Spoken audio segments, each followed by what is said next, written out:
So I want to talk about the electromagnetic heart volume of consciousness. Or another way to put it, breathing, loving awareness. Universal love, like being in a state of relaxation and bliss, essentially.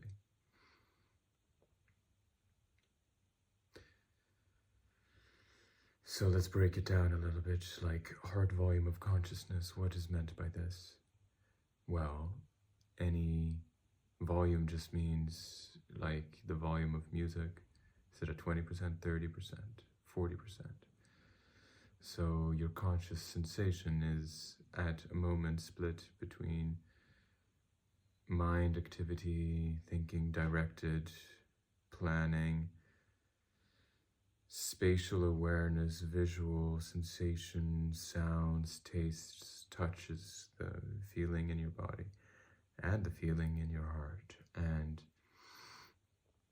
it's worth, when considering the heart, considering the magnetic dimension of the heart, because this is what love is. It's kind of fun that this is how the world works, like a magnet, like the heart in this sort of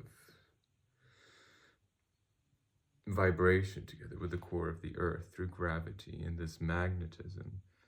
This dimension of the heart is what you want to dial up on. I think if you're in mind activity and divorced from field of bodily love and don't feel the heart, and you may dial in and you feel some heartbeats and so on. No, it's not the volume of the heartbeats, this electrical impulse, that is interesting to dial up on. Instead, it's the electromagnetic dimension of the heart. Now,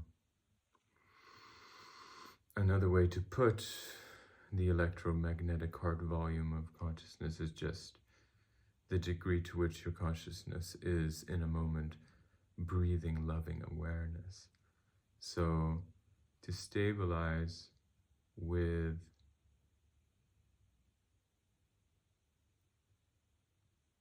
is it the field of gravity?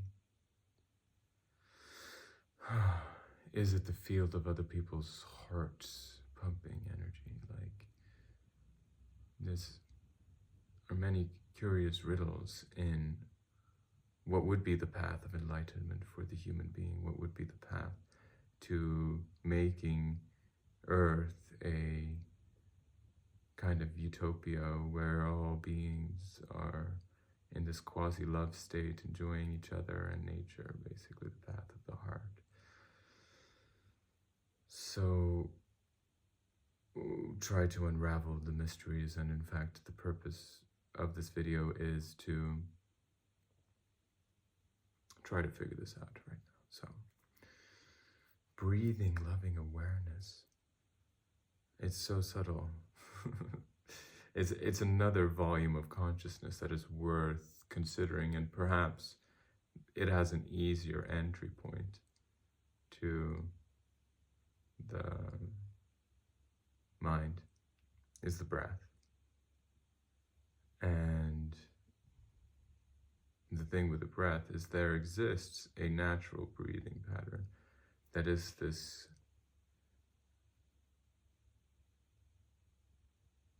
harmonic integration, if you like, between all existing factions of your consciousness, such that they can integrate with the heart. And the heart can be the stable point then, with this resonant breathing pattern. That's you can't externally state what this breathing pattern would be. There's no external guidance that can bring you there. Only feeling of the heart, basically. You can train up your breath volume of consciousness and slow it down, train the slowing down of this with breathing exercises. But the actual breathing pattern, that is this harmonic integration of all factions of consciousness, that one needs to be felt in the heart, in the magnetic field of the heart, to find the integration. And then successful integration of these, that's the brain-heart coherence, and the vantage point from which reality is so relaxing and blissful and like loving. So I can speak to my own experience of what throws me off, what perturbs me from this. It's so easy to do this walking around barefoot at a festival, feeling heart vibration anywhere, feeling just this feedback loop that when you come unto another being in a heart vibration and make it your intention to bring another person to this heart vibration, to this heart network where potentially we are all connected with each other and with the core of the earth.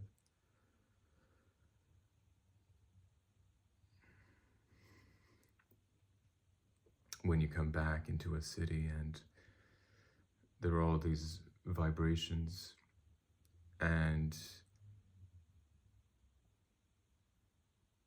external commandments trying to bring you out into other frequencies. That means that what would be setting the frequency of your consciousness would either be mind activity that is not a direct interface into the heart magnetism layer, where I at least would like to stabilize my consciousness. It could be some external being that has interests for what I would do, and then in my own haste and impatience and subservience to that being, I would sit there and with mind-brain activity just try to churn it out as quickly as I can without being in this heart vibration. The effect would be a slow decay of my well-being, my sleep, and it's all my fault because no external being can choose for me the vibration where I'm in. It's only I can choose the vibration. And in fact, I should be able to sit and love the artifacts of my creation.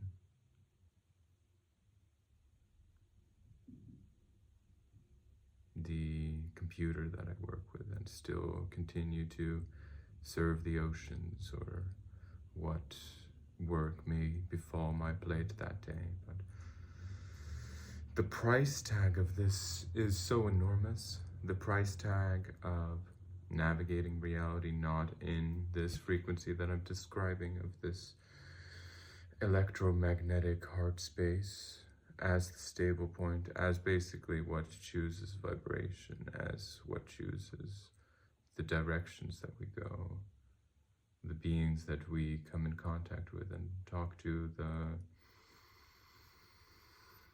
breathing pattern. So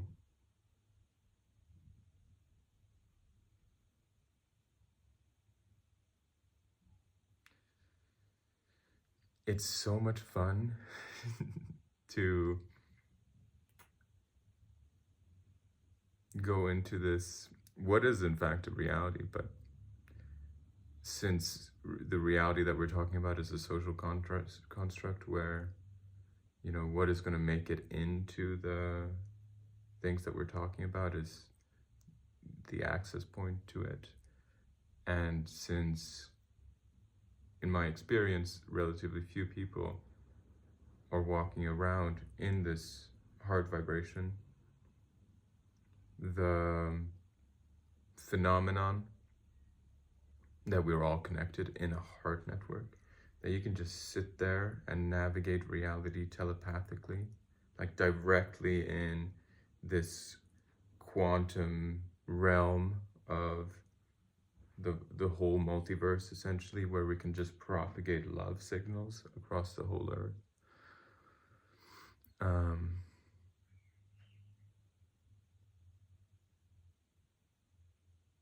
the existence of this heart network isn't often discussed, and merely acknowledging its existence and the fact that any human being has a relatively simple entry point into this heart network through the breath into the magnetic layer,